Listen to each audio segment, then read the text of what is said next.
मेहमान हमारे साथ जुड़ी हैं। हमारे साथ हैं डॉक्टर ज्योति अरोड़ा जो कि प्रिंसिपल हैं माउंट आबू पब्लिक स्कूल में। मैम, स्वागत है आपका। और साथ ही साथ हमारे साथ टैक्स विशेषज्ञ और फॉर्मर प्रेसिडेंट ICAI वेद जैन जी जुड़े हुए हैं जो कर मामलों के विशेषज्ञ हैं। आप दोनों लोगों का स्वागत है। वेद जैन जी, सबसे पहले आपसे बात करेंगे। जिस तरीके से GST रिफॉर्म 2.0 कहा जा रहा है, जिस तरीके से नेक्स्ट जनरेशन कहा जा रहा है, ये रिफॉर्म्स हैं, किस रूप में देखते हैं शैक्षिक क्षेत्र में, खासकर बच्चों के लिहाज से, अभिभावकों के लिहाज से? खुद प्रधानमंत्री नरेंद्र मोदी ने कहा कि ये सपोर्ट और ग्रोथ दोनों का डबल डोज है। तो शिक्षा के क्षेत्र में जो अहम निर्णय लिए गए हैं उसके क्या सकारात्मक प्रभाव आप देखते हैं? देखिए, ये एक बहुत महत्वपूर्ण कदम है। GST हमने 1 जुलाई 2017 को इंट्रोड्यूस किया था और अब लगभग 8 साल के अनुभव के बाद जो जो क्षेत्र में हमने समझा कि ग्रोथ की जरूरत है, सपोर्ट की जरूरत है, और ये GST 2.0 जो रिफॉर्म्स है वो उसका एक बिल्कुल उसी को लेकर आया, मॉडल लेकर आया है। और शिक्षा के क्षेत्र में बहुत महत्वपूर्ण निर्णय लिए गए हैं। जैसे आपने अभी आइटम में बहुत सारी गिनाई है कि notebook, exercise book, graph book, pencil, pastel, eraser, sharpener, printed, इनके ऊपर बिल्कुल GST हटा दिया गया।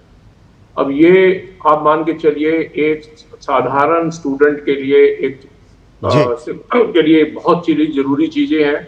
और इसके साथ साथ mathematical boxes, geometry boxes, colour boxes, उन पे भी GST घटा के 5% कर दिया गया। तो अब क्या होगा कि बच्चों की पढ़ाई पे जो एक परिवार में खर्चा होता है और जो ये चीजें खरीदनी पड़ती हैं, उसके लिए उसमें बचत काफी होगी।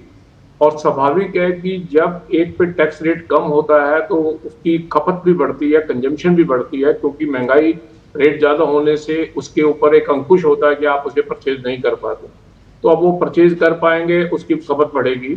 और जैसे प्रधानमंत्री जी अभी कह रहे थे कि ये दोनों ही हैं। एक तो हमने फैमिलीज को सपोर्ट किया कि उनकी साधारण जो घर का खर्चा है उसमें कमी आएगी।